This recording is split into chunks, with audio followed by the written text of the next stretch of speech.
In this section of the retailer training, I wanted to talk a little bit about the new application requirements for XtendiMax with Vapor Grip technology.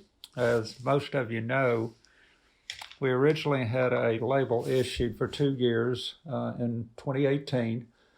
That label was vacated in the early summer of 2020. But we did get approval for a new 5-year label for XtendiMax in October of 2020. And the purpose of this training is to look at some of the differences between the original XtendiMax label in 2018 compared to what some of the new requirements are in 2020. What we're going to do is basically look at several categories. Again, some of the important differences between the 2018 label and again the new 2020 label. Now, the first thing is registered uses. The original 2018 XtendiMax label had conventional as well as dicamba tolerant crop uses.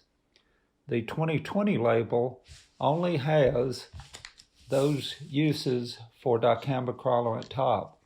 So the conventional labels that were a part of the original version are not part of this version. The application window. In 2018, the DT soybeans, the cutoff was at beginning bloom or the R1 stage or 45 days after planting, whichever occurred first. For DT cotton, the cutoff date for applications was mid-bloom or 60 days after planting, whichever started first. As for the 2020 label, for DT soybeans, applications can be made up to and including June 30th.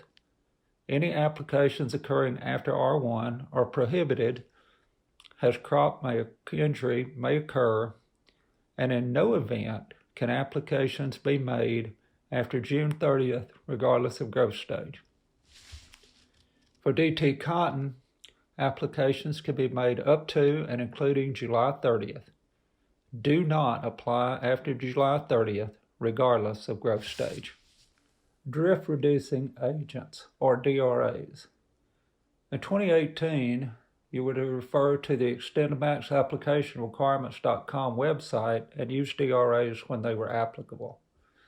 For the 2020 label, the language says, a DRA is required for all applications except to the extent as indicated on the XtendiMax application requirements.com label. Vapor Grip technology, VRA, or a volatility reducing agent. For the 2018 label, a VRA or volatility reducing agent was included only in the XtendiMax herbicide with Vapor Grip technology formulation. For the 2020 label, that VRA is also still included in the formulations, but it's required to add a Vapor Grip agent product or an equivalent VRA as a tank mix adjuvant for all applications to further reduce volatility. These extra VRAs that are required to be used in the tank mix with XtendiMax applications are going to be provided by multiple retailers in the marketplace. Be several different brands, so check with your local retailer and find out what offerings they have for a VRA that is now required to be put in the tank with all XtendiMax applications. Again, the purpose of this is just further reduce volatility. Adjacent, sensitive crops, and certain plants. These two statements haven't changed from the 2018 label to the 2020 label. Again, the statement is, do not spray this product when wind is blowing toward adjacent sensitive crops and certain plants. Again, the exact same language on both labels. There has been a change in the downwind buffer distance. The 2018 label, it was 110 feet. The 2020 label, it's now 240 feet. When you think about the other situation where you need to think about buffer areas, that are in ESA counties or counties that have been identified as containing endangered species. And the buffer distances have changed between the two labels. For 2018, there was a 110-foot downwind label or buffer, a 57 feet omnidirectional buffer. For 2020, that downwind buffer has now increased to 310 feet. Again, the 57-foot omnidirectional buffer is still there. And growers are required to consult the EPA bulletin section to be able to identify what counties are under the ESA directive, and again use those buffering situations as necessary in those counties. There's another change for the 2020 label, and this is the optional use of drift reduction technology, or DRT, such as qualified hooded or shielded broadcast sprayers. The 2018 label, even if you use these hooded or shielded sprayers, there was no reduction in the buffer areas necessary.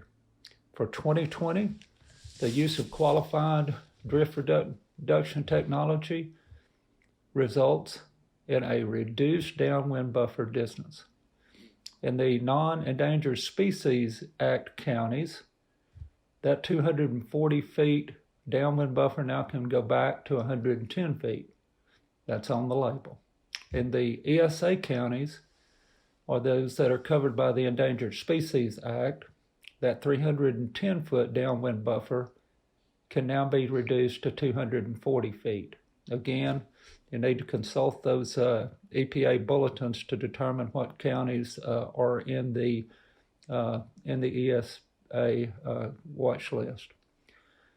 When you think about Alabama, Florida, Georgia, and Tennessee, there are several counties, most of those in Alabama and in northern Alabama, some a little bit further south, the majority of them in North Alabama. There's a list here. That's Autauga, Baldwin, Calhoun, Cherokee, Chilton, Colbert, Coleman, Dallas, DeKalb, Elmore, Etowah, Franklin, Jackson, Lawrence, Madison, Marshall, Morgan, St. Clair, and Sumter.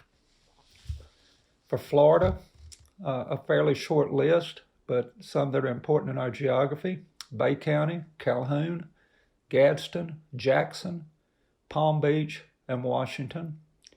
In Georgia, it's Bartow, Burke, Decatur, Floyd, Gordon, Mitchell, Seminole, Walker, and Worth.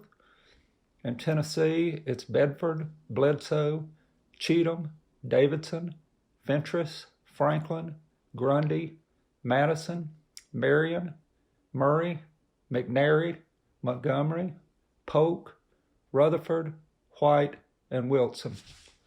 And as I've stated earlier, always check the EPA bulletins on endangered species to determine if there has been additional counties added. In addition to the national labels, some states have, or all states have the opportunity to put in additional requirements. And in our geography, the one state that has done that is Florida.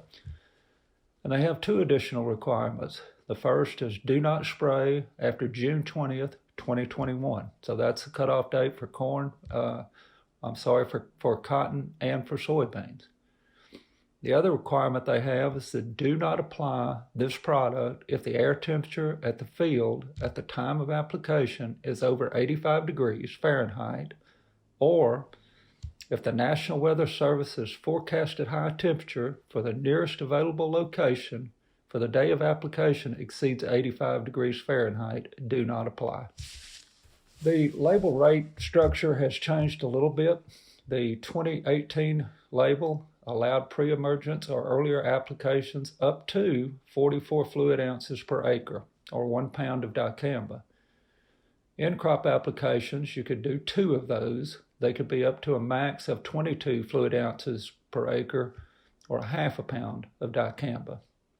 The total combined per year for all applications was 88 fluid ounces, or 2 pounds of dicamba. The changes for the 2020 label is that pre-emergence or earlier applications are now limited to the 22 fluid ounce or half pound of dicamba, and you can make 2 of those. In-crop applications are the same as they were before, up to 2 applications, up to 22 fluid ounces, again a half pound of dicamba per application. The combined total for the year for all applications, again, is still 88 fluid ounces, the same as it was in 2018. Again, just a little bit different structure because you can only use a 22 ounce rate pre-emergence or earlier, as before you could use a 44 ounce rate. AMS restriction language. So in 2018, the statement on the label was, do not tank mix with products containing ammonium salts such as ammonium sulfate, or AMS, and urea ammonium nitrate. The 2020 label simply states, do not tank mix with AMS. The runoff restriction language has changed slightly. In 2018, the label said, do not apply if rain that may exceed soil field capacity and may result in runoff is expected in the next 24 hours. The 2020 label has expanded upon this somewhat. It says, do not apply under conditions that favor runoff. Do not apply if soil is saturated with water or when rainfall that may exceed soil field capacity is forecasted to occur within 48 hours. Again, a little bit longer period of time that you have to think about rain when the soil is saturated with water. Mandatory dicamba-specific training. The label for 2018 and 2020 is the same. Training is required annually, both the 2018 and the 2020 label. And it depends upon what state you're in, what form that training will take. It could be computer-based training. It could be in-person training, either by the registrant or by an academic institution, or it could be webinar type training. So again, consult your specific state on what that training looks like. Go over the application requirements a little bit as far as some things that may not have changed, but it's still a good idea to look at them. Application requirements, we look still for a minimum of 15 gallons per acre of volume of spray solution per acre. Tank mixing. The only approved tank mix partners can be found on the website, XtendiMaxApplicationRequirements.com, and grower or applicators should consult that website prior to making applications. Spray system clean out, it's the same as it's always been. Very important. Again, we recommend a triple rinse clean out when moving to sensitive crops. Nozzles, again, very similar to what it's always been, use only approved nozzles. Those again can be found at the XtendiMaxApplicationRequirements.com website. Again, this should be checked prior to application. Spray boom height is the same. Do not exceed 24 inches above target pest or crop canopy. Ground speed remains the same. Do not exceed 15 miles an hour. Inversions. Do not spray during an inversion. Only spray between 1 hour after sunrise and 2 hours before sunset. Wind speed is not changed. Apply when the wind speed measured at the boom height is 3 to 10 miles an hour. Rainfall. Apply only if rain that may exceed field capacity and result in soil runoff is not expected in the next 48 hours. Again, we've already went over it, but this is an important thing to reiterate.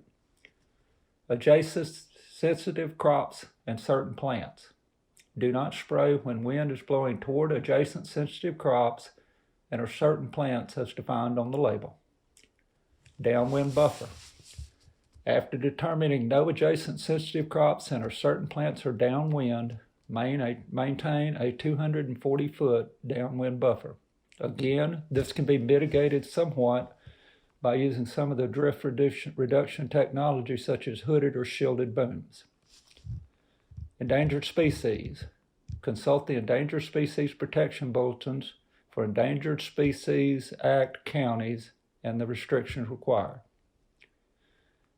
Optional use of drift reduction technology. We talked about this earlier in the downwind buffer.